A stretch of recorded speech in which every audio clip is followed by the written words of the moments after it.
Hello guys, one more week together, and today I would like to talk with you about stand, let's finish the race.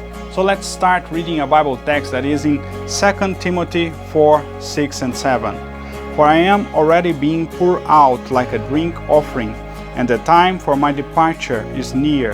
I have fought the good fight, I have finished the race, I have kept the faith. You know, we all need perseverance. We never finish until the day we die.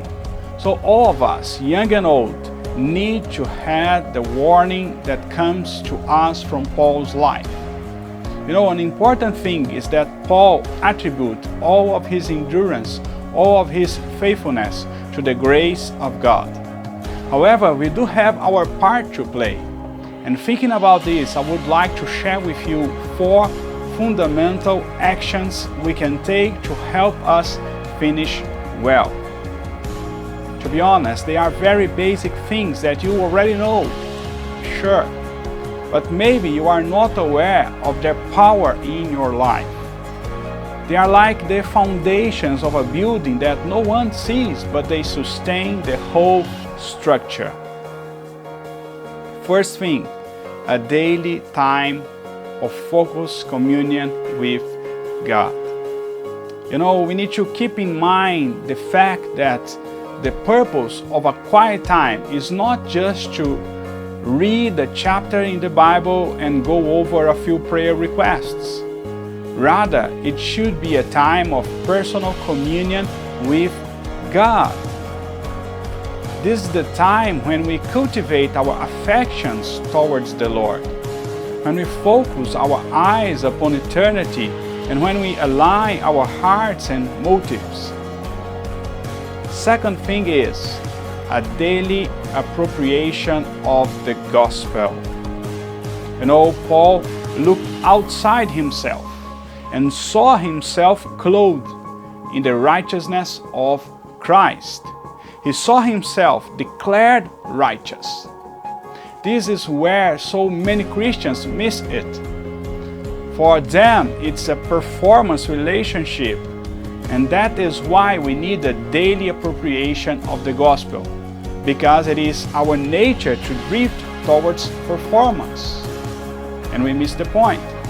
So many Christians backslide because they can't handle the tension between what they know they should be and what they honestly see themselves to be. What resolves this tension and frustration is the gospel.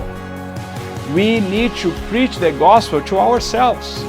We need to acknowledge that we continue to need the gospel every day of our Christian lives. Third point, a daily commitment to God as a living sacrifice.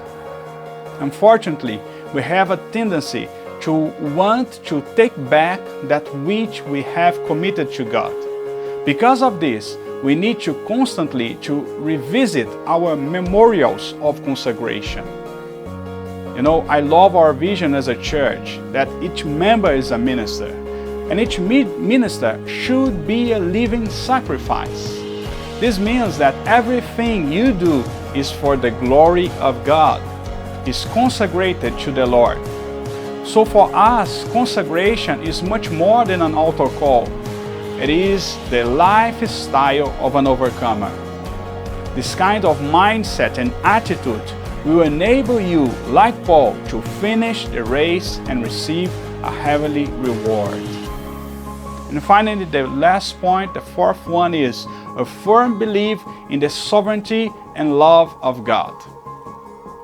If you want to endure to the end, if you want to stand firm in the face of life's difficulties and pain, then you must have a firm belief in the sovereignty and love of God. You must only believe that God is in control of every event in the universe, but specifically every event in your own life, and that everything in the end will work for your good. You know, the best part is that the God who cannot lie has said, I will never leave you or forsake you. I may allow this very difficult or painful situation, but I will not forsake you. We must be like Paul and say, I have fought the good fight. I have finished the race. I have kept the faith. And remember, you are greatly blessed, highly favored, and deeply loved.